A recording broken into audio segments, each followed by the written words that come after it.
Come on.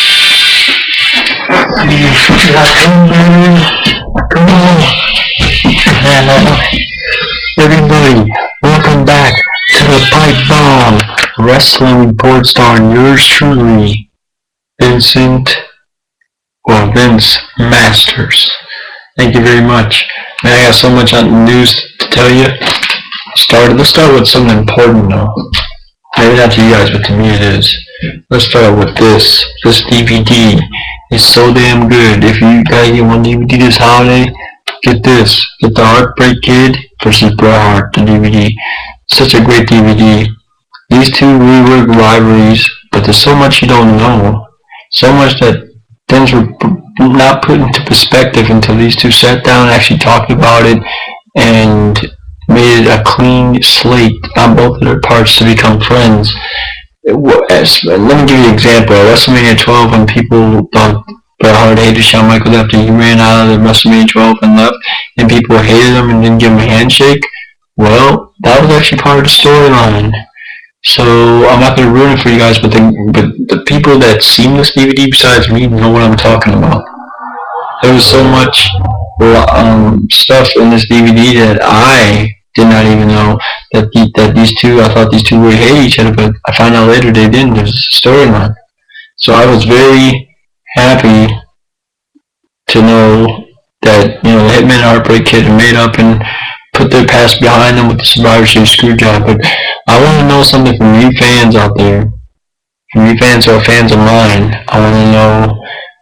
I want you to email me on YouTube, email me on Facebook.com, whatever you want to do, and tell me which side would you pick if you were in the same position as Bret Hart. Would you be on Bret Hart's side or Shawn Michaels' side? Me, I'm 100% Bret the Hitman Hart fan, so of course I'll be on Bret's side. But I understand why he did it for the business, and he didn't want to do it, but it just happened that way. So let me know from a fan perspective what side you guys take. Comment on my video, let me know. I'd like to know, get some feedback. Alright, let's move on here. Let's start with the new WWE 12 game news. Oh man, there's so much you get to do on this game. This game is going to be so incredibly tight. Let's start with this. The people who are going to be in it, I think you guys already know from the DLC control packs that it's going to come with. It's called a Fan Access Pass. When you get that, you can either get all of them for $11.99, all the secret characters, or you can get them 99 cents each, but this is who they have added. They've added the news on WWE package. There's Jerry the King Lawler has been added, Jim Ross, Michael Cole, Edge and Christian, the Heartbreak Kid, Shawn Michaels, and the Road Warriors. They are all on there to be playable characters. You also have a Divas pack, Karma, which is really cool. You get to play as Karma, Brie and Nikki Bella, Trish Stratus, Alicia Fox, and Vicky Guerrero. Oh God, excuse me. And also, guess who's been added? The man I love, the Animal, Batista, has also been added to the game, as noted. And also, the people who have not been added yet, who might be added, is Bret the Hitman Hart and Chris Jericho. They are on good terms with WWE, but they have not been added to the game. There's still time though. But anyway, let's get to the other news on the game here. Also, there's 23 championships to unlock, including the WCW Championship and the old WWE Eagle Ringed Championship. The one from 1992 that Bret Hart held. That one. And then there's also one that's been going to be held. Also, the Money in the Bank matches. Put it this way, you only get to play one at Money in the Bank, not two, like it is on the pay-per-view. Another thing is the other pay-per-views they've added, which they don't even do anymore, but they've kept them anyway, which I don't understand. Bragging Rights and Fatal 4-Way pay-per-view has been added to that. And also, you can make any match you want in this game a title match, which means, for example, if you want Cody Rhodes to face Ted DiBiase, say for the Intercontinental title, you can. Not like the other one when you couldn't. So that's great. Also, another one. Let's see. Titles will be on the shows that they're supposed to belong to, which means if you're playing like a storyline or something, you're only going to see the United States Championship belt, for example, on SmackDown, not on Raw. That's a good example. Best example I can give you. Or actually put it back this way. Intercontinental title and SmackDown, not Raw. There you go. Also that's pretty much it for the game. It looks like it's going to be a great game from what it's looking like. So stay tuned. Also, they're doing this cool thing on www.com right now where it's called Brexology. They have an interesting match between Triple H and John Cena to see who has the best finishing move out of those two. And Triple H has won that tournament. He's won that match. So bye-bye Cena, and good for Triple H. And also, let's go on to this now. There was a pre-sale in Miami recently where you can meet Rey Mysterio and some of the other stars, and you can get your WrestleMania 28 tickets before anybody else could, which kind of sucks for us because there's no pre-sale for us. You have to get the tickets November 5th at 10 o'clock a.m. at Ticketmaster.com or Ticketmaster call, whatever. So this year didn't have a pre-sale. That kind of sucks. So tune in. And don't forget your WrestleMania tickets, because I'm going. Yours truly will be there for the first time ever. Woo! Also, on the thing, I'm gonna go over this in a minute. The people who've been let go by WWE, Maurice, who says she doesn't care. She's wants to be sexy and naughty, and she's still going with the Miz, but she's been let go by WWE. And I'm kind of surprised that she doesn't care. So I don't know what she's gonna do. Who knows? Maybe we might get another Playboy by her. If we're lucky. Also, interesting thing, Lance Hoyt has been released for financial reasons by the WWE, which I think is kind of stupid as a bunch of bullshit, because when you think about it in the end, WWE is a monster. Why would they be losing money, and why would they not want to bring Lance Hoyt in over that? I mean, seriously, it's dumb. So, my whole thing is I think it's a bunch of bull. I think they're just making it up, to be honest. But you can't, who knows, I mean, it's just a bunch of bullshit anyway. In the end. But Lance Hoyt, I met the guy, he's a nice guy, I hope he comes back soon. Anyway, also, let's go on to more TNA news here. Now, cut to TNA news for a minute. Turning Point pay-per-view. It'll be Anna Kea and Hernandez and Sarita taking on Jesse, Shannon Moore, and his girlfriend, Toxin, I believe they call her, in a 3-person gender tag match at Turning Point, and get this, the tag titles will be on the line in that match. Another thing, Jeff Jarrett versus Jeff Hardy has been added to the card. I can't wait to see those two go at it. But my whole point of this is, where the hell did Kazarian get snapped out of it? Get scratched out of that storyline with them? I mean, they were supposed to be having something going on, I thought. At least that's what I thought.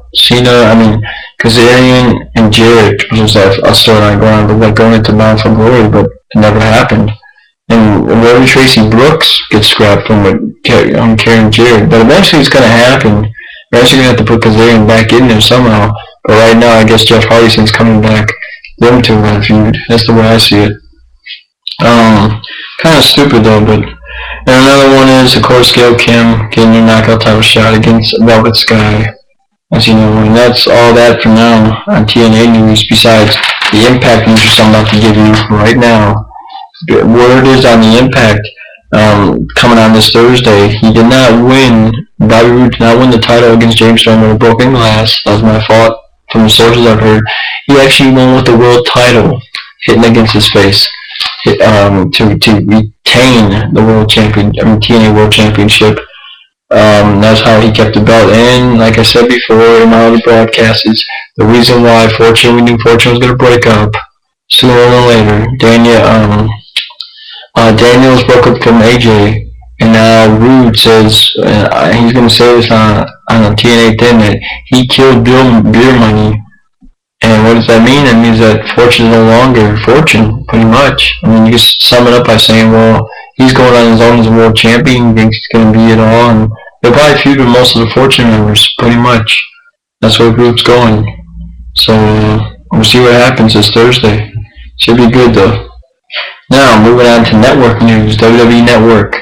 Coming out, WWE has registered the Monday Night War, so it appears that it will be the name of the WWE Network show. That is the WWE feature Raw versus Nitro. Yeah, so that's going to happen. That's going to be cool. So which means that WWE's name for it is going to be the Monday Night Wars, which I think is a logical name. But here's another cool thing I found out. WWE WrestleMania Rewind has been chosen for the WrestleMania Network. And I was voting for that one, so I'm glad it got picked. That's the best name you can vote anyway. All these other ones kind of suck to me. I mean, when you look at it, they just suck. They were all cheesy names. Also, WWE is no longer promoting Raw in Boston, labeled as Rock Reunion, which is supposed to be featuring Rock and Mick Foley, but now Rock is still appearing on that show, but Mick Foley will not. So there you go, that chosen. Also, a Raw preview coming up here very shortly. That's going to happen, apparently, which should be great on Raw this coming week. It's going to be Alberto Del Rio, of course, will probably be at ringside for this one. CM Punk will get his shot at Alberto Del Rio if, and only if, he can beat the world's strongest man, the Hall of Pain, Mark Henry, the world champion. And I believe he will, to get that belt and to get that shot at Alberto Del Rio, to defeat him at Survivor Series 25. I believe that. The 25th anniversary is going to be big. And I believe he's going to take it just like that time when Batista took Booker T out at the 20th anniversary. So it should be good. There's another thing you got to realize.